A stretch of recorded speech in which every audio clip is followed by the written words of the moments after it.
ఇక మేడిగడ్డ బ్యారేజ్ ఓ చెత్త డిజైన్, వేల కోట్లతో కట్టిన ప్రాజెక్టు కుంగిపోవడం దేశ చరిత్రలో జరగలేదు. అద్భుతం కాళేశ్వరము కాళేశ్వరం అని ఒకటి రాగం తింటాడు.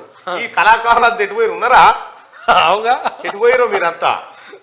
కాళేశ్వరము అని ఒకటి పాట పాడతాడు. జల ప్రదాత కేసీఆర్ గంగమ్మ తల్లినే మన నల్లరేగర్లకు వారించినాడమ్మని కూడా వాడి. ఏమైంది అయ్యా సార్ అంటే మేడిగడ్డ 5 ఫీట్లు దసికింది. ఇక ప్రాజెక్టు పనికొచ్చే పరిస్థితి లేదు, అయిపోయింది. కాళేశ్వరం ఫుట్బాల్ బిడ్డే వలిగిపోయింది. కాళేశ్వరం ఫుట్బాల్ బిడ్డే వలిగిపోయింది. ఇంకా నీళ్ళెక్కడి? ఇంకా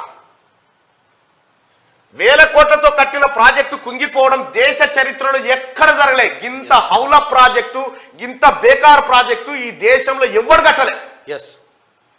మన కేసీఆర్ కట్టాడు. అయిపోయానా? 1,00,000 కోట్ల అప్పులైతే ఏమైంది? ఫుట్బాల్ బిడ్డి వరిగిపోయిందిగా. ఇక ఈ రిపేరు పైసలు లేవు, ఇప్పుడు అసలు పైసలు లేవు. బంతానా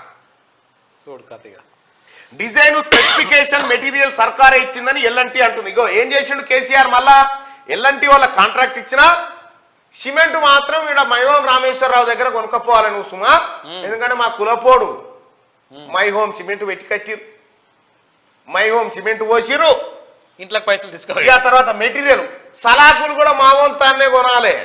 సలాకులు మా వంతానే కొను, సిమెంట్ మా వంతానే కొను, ఉసుకే కూడా మావన్ ఏది డంప్ కాడికి వెళ్ళే దేవాలి, కంకర మా వంతానే కొనాలని చెప్పి కేవలం పేరు కాంట్రాక్టు వానికి ఇచ్చి ఈయన చుట్టపోలు అందరు మెటీరియల్ సప్లై చేయించాడు.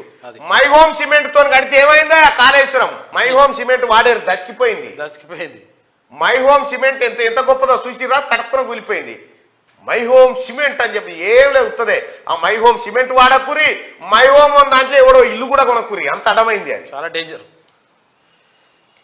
ఇంజనీర్లను అడిగితే డిజైన్ ఒక్కరే చేశారని ఆయన కట్టమన్నాడు, కట్టినమన్నట. కేసీఆర్ కట్టమన్నాడు, కట్టిన. మేమెందుకు చేసినాం ఆ డిజైన్? కేసీఆర్ ఇట్లా కట్టండి, కట్టినా నాదేంది అని ఆయన అంటుండు. బ్యారేజీ కుంగి 41 రోజులు గడిచినా గత సర్కార్ సీరియస్ ఇన్వెస్టిగేషన్ చేయలేదు. 1,00,000 కోట్లు ఖర్చు పెడితే కొత్తగా సాగులోకి తెచ్చింది 1,00,000 ఎకరాలా? అది కాగితాల మీదనే ఉంది, పారులేదు, టపిసలేదు. 1,00,000 కోట్లు ఖర్చు పెడితే 1,00,000 ఎకరాల పార్కమా? ఏం చెప్పాడు మనకు అంటే 1,00,000 ఎకరాల మాగాని.